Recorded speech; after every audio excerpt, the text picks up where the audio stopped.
9개 매체 질문 받았습니다. 이제 마지막 10번째 매체 질문을 좀 받을까 싶은데요. 네, YTN 강진원 기자님, 그 마지막으로는 기자님 질문 받고 통신사 질문을 마지막 혹시 필요하면 30분까지 하시죠. 30분까지요? 네. 대통령님 이제 좀 다시 기력이 더 나신 것 같습니다. 지금 잠시 삭개는 것 같아요. 네, 강진원 기자님. 네. 네, 대통령님 순방기간 고생 많으셨습니다. 그 당청 관계 관련해서 앞선 다른 기자분께서 질문을 주셨는데 추가로 좀 더 질문을 드리고 싶습니다. 지방선거 이후에 국정 지지율이 하락세를 보이고 있다라는 일단 분석들이 좀 많이 나오고 있습니다. 이것과 관련해서 여당 지도부의 지방선거 전략 그리고 당청 관계와 연결지어서 보는 시선도 있는데 지방선거 이후 국정 지지율 하락세, 당청 관계 그리고 여당 지도부의 선거 전략에 대해서 어떻게 생각하시는지 여쭤보고 싶습니다.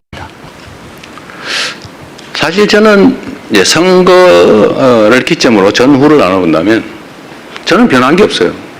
국정은 변한 게 없습니다. 그냥 똑같이 진행되고 있죠. 끊임없이 열심히 노력하고 있고 뭐 작은아마 성과들이 있습니다. 변한 건 없어요. 선거를 기점으로 무슨 정책이 바뀐 것도 아니고 결과가 바뀐 것도 없죠. 근데 선거일을 기점으로 지지율이 폭락을 하고 있죠. 엄중하게 받아들여야죠. 국민들의 평가입니다. 그런 거겠죠. 이재명 대통령 마음에 안 든다는 사람이 늘어난 거 아니겠어요?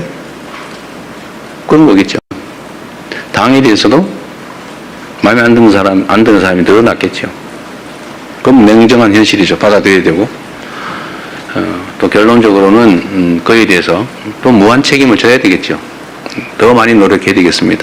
그 원인을 제거하기 위해서도 애써야 되겠죠. 뭐 여러 가지 분석이 있겠지만 아마 제일 큰 거는 그럴 겁니다. 먹고 살기 힘들어 죽겠는데 뭘 가지고 싸우는 거야? 도대체 너네들의 그 다툼이라고 하는 게 우리의 삶과 뭔 상관이 있으며 우리가 맡긴 공적 업무와 무슨 상관이 있느냐 아닐까 하는 게 제 생각이에요. 각자에겐 중요한 일이겠지만 우리 국민들께서 보시기에는 화날만 하다 그런 생각이 듭니다. 최대한 빨리 이 상황을 정리할 수 있도록 노력해야 되겠죠. 그리고 이제 국민 여러분께도 실망하고 계신 국민 여러분께도 이 말씀을 좀 드리고 싶어요.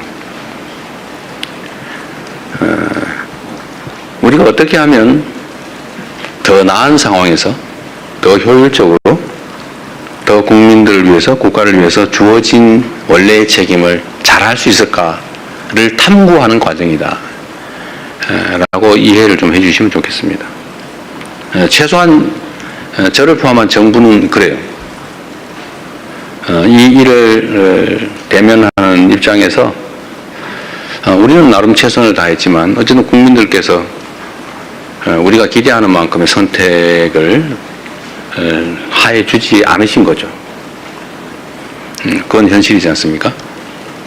그래서 어쨌든 생기는 문제들, 논쟁도 있고 또 해석을 둘러싼 다툼도 있고 대책을 둘러싼 논쟁과 다툼도 또 있는 거죠.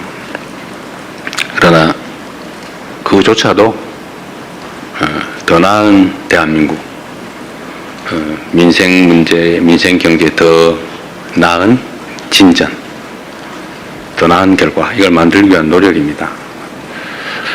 뭐 제가 선거 얘기를 합니다. 선거법 위반이라고 공정 의무 위반에 해당될 수 있다고 그래서 선거 얘기를 못하게 돼 있다고 그러네. 여기서 답을 해도 안 된다고 누군가 민주당의 선거를 위한 얘기를 하면 안 된다고 그래서 더 이상 말하기가 좀 어렵습니다. 그런데 분명한 거는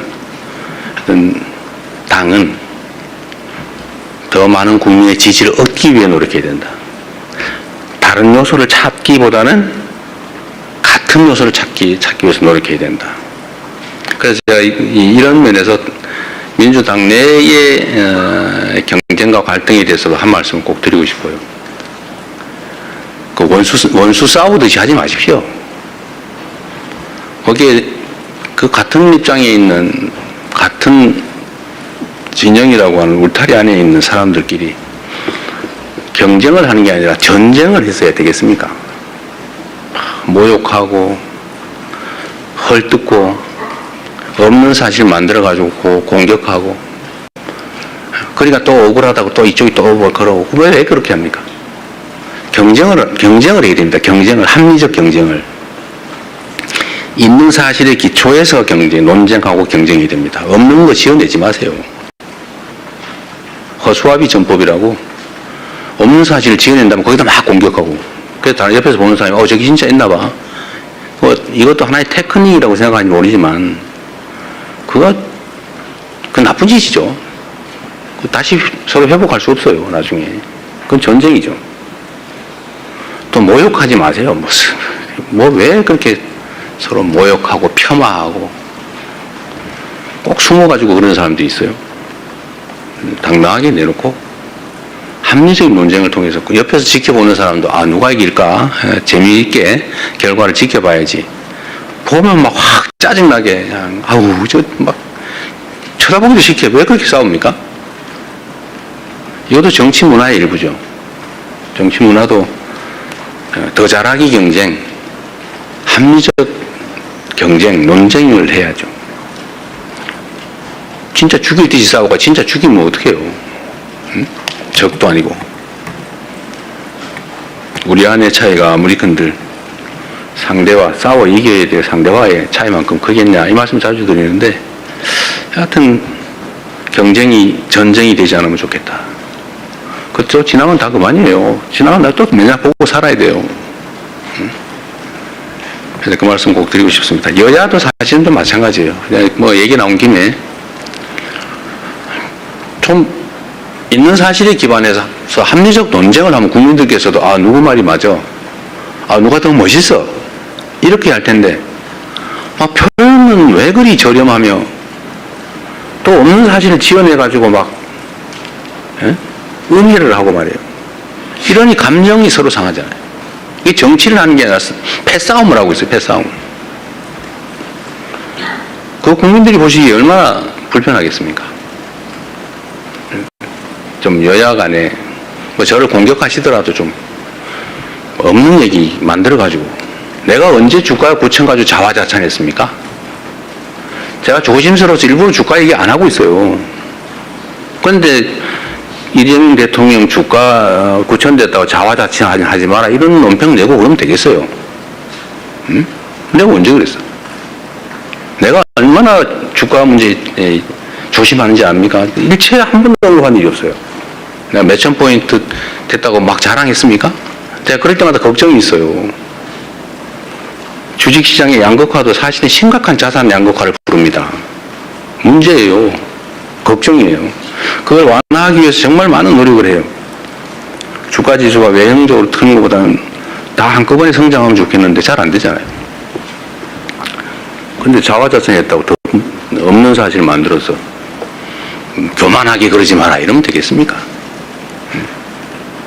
예를 들면, 그래서 여야 간이든 당내든 정치적인 논쟁은 좀 전쟁이 아닌 경쟁이었으면 좋겠어요. 그 경쟁도 죽이기 경쟁이 아니고 네가 더 못하나 내가 더 못하나 이런 저열한 구태 경쟁이 아니고 누가 더 잘하나 누가 더 합리적인가 누가 더 효율적인가를 국민이 보는 앞에서 논쟁할 수 있었으면 좋겠습니다. 네, 이제 정말 마지막 질문으로